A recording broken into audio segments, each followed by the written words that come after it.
Okay, BCM. This is our group that's exploring out in southwest Utah at Thompson Knolls. They announced progress on drilling. They have hole three. So the first hole was drilled in 2018. Second hole was drilled earlier this year. Third hole was complete. And this summary that you see on the right hand side talks about what they saw. And what's really interesting is they did get down in at 1878 feet. They got down to the top of monzonite porphyry, the rock that they were shooting for. Okay, is this the yolk? Not quite sure yet, but it looks pretty darn good. We'll be anxious to see how assays come. The bottom of the hole, the hole terminated in bad ground. Unfortunately, they lost it before they got a good thickness through here, but they got about 200 or 300 feet of this material. Let's go to the next slide. So what did they see? Well, as they were approaching the intrusive, the porphyry, they saw what's called Skarn mineralized. This is rock that's basically been cooked up by the porphyry. It's kind of like think of it like a heat shell around the porphyry.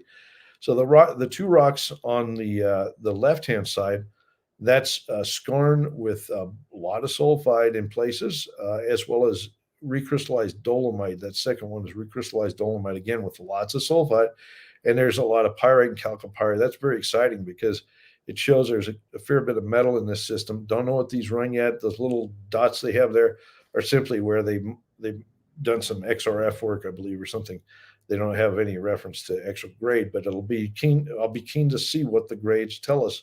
Now, what's more interesting to me is this porphyry that they intersected over here on the two images on the right. That is highly altered monzonite porphyry. It looks like it's either sericite alteration or perhaps a bit of potassic alteration. I can't tell. But you can see stockwork quartz veining, and you can see sulfides associated with that quartz veining. They do report chalcopyrite as well as molybdenite in those stockwork veins. That is classic porphyry mineralization. That is the kind of thing you would expect to see in and around a significant porphyry deposit. So these guys, once again, have demonstrated there is a big system down there. I understand that they are moving towards a different drill approach. I think they'll talk about that here shortly.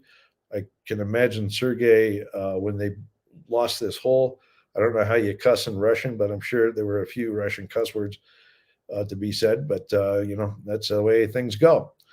At least they're hitting the right stuff, and I truly hope these guys make a discovery of a lifetime.